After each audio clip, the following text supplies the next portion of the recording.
सुखदेव जी कहते हैं, परीक्षित, लोकहित के लिए तुमने बड़ा ही दिव्य प्रश्न किया है। इस संसार में सब म्रियमाण है, आया है सो जाएगा, राजा रंग फकीर, कोई सिंहासन चढ़ चला, कोई बधा जंजीर, एक न एक दिन सबको जाना है,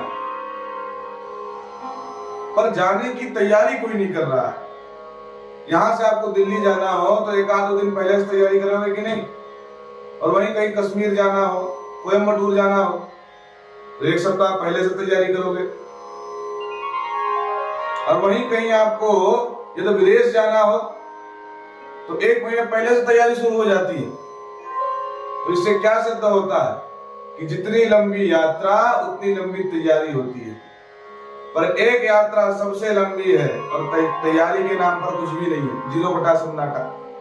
इसलिए हे भारत, तस्मात् भारत सर्वात्मा भगवान ईश्वरो हरि, श्रोतव्या कीर्तितव्यश्च स्मरतव्यश्चेक्षतो भयम्।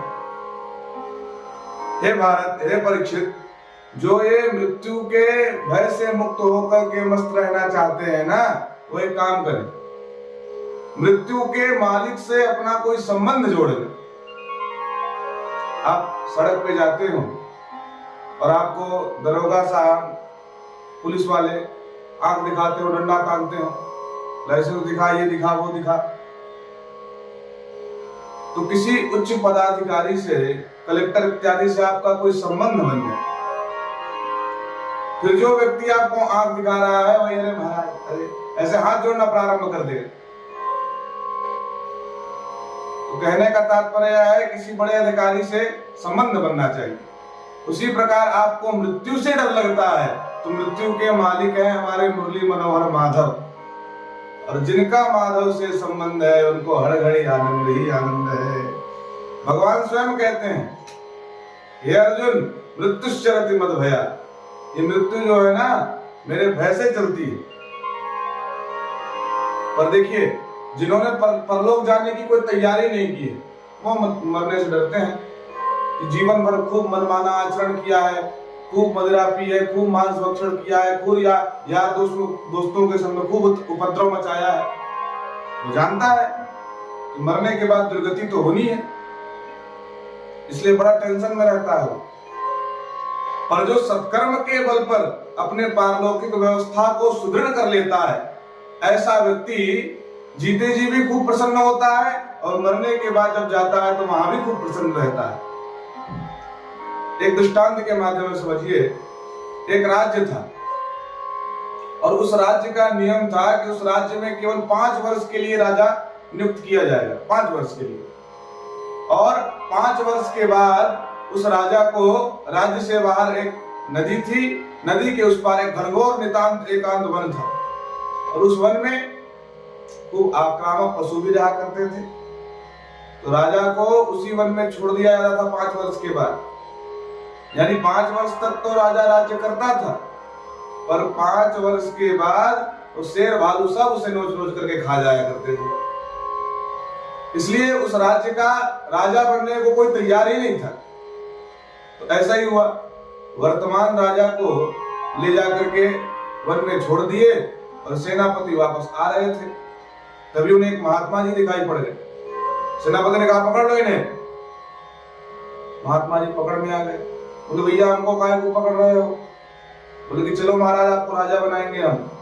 अच्छा, ये भगवा वस्त्र तुम्हें दिखाई दे रहा है? बोले हाँ। ये झोली माला, ये भी दिखाई दे रहा है। तो ये झोली माला, ये भगवा वस्त्र, ये टकला हुआ हूं मैं, ये राजा बनने के लिए हुआ हूं?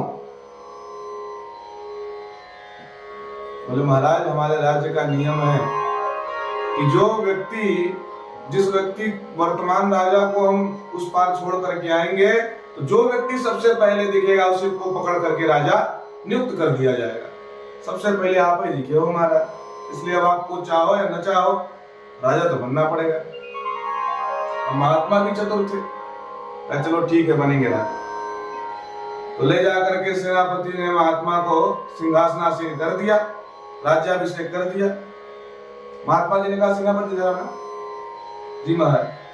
बोले कि अब हम राजा बन चुके हैं, अब जो आज्ञा करेंगे आप सभी को मानना पड़ेगा, क्योंकि आप सब मेरी प्रजा हो।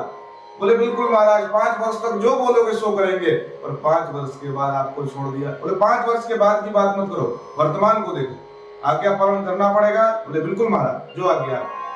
बोले सबसे पहली आज्ञा है हमारी कि इस राज्य के बाहर जो नदी है ना, उसके ऊपर दिव्य एक पुल बनवाओ, ताकि उस पर हम जंगल में जा सके। ठीक है महाराज। 1 महीने की अवधि में दिव्य भव्य पुल बन गया। बोले महाराज पुल बन करके तैयार है, अब क्या करें? बोले उस तरफ के सारे वन को कटवा दो।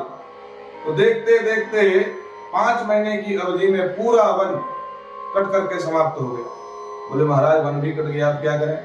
बोले उधर हमारे राज्य कोष में जितना भी खजाना है सब ले जाओ, और ऐसा दिव्य भव्य नगर उस जगह पर निर्माण करो जहां पे वन था, कि उस नगर के वैभव को देख करके देवता भी शर्मा जाए। खूब बगीचे बनवाओ, देवालय बनवाओ,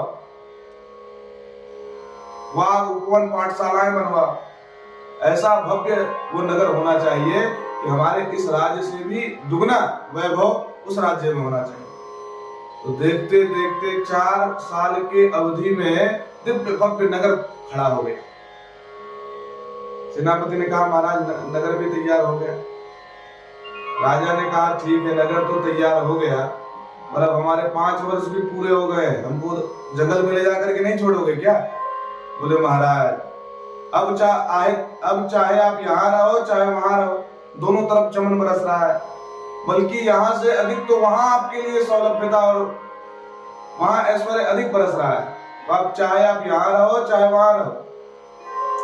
तो इसी प्रकार भगवान ने भी हमें 5 वर्ष के लिए इस शरीर का राजा बनाया है, और हम क्या कर रहे हैं? विषय भोगों में अन्य राजाओं की तरह इस शरीर को बर्बाद किए जा रहे हैं।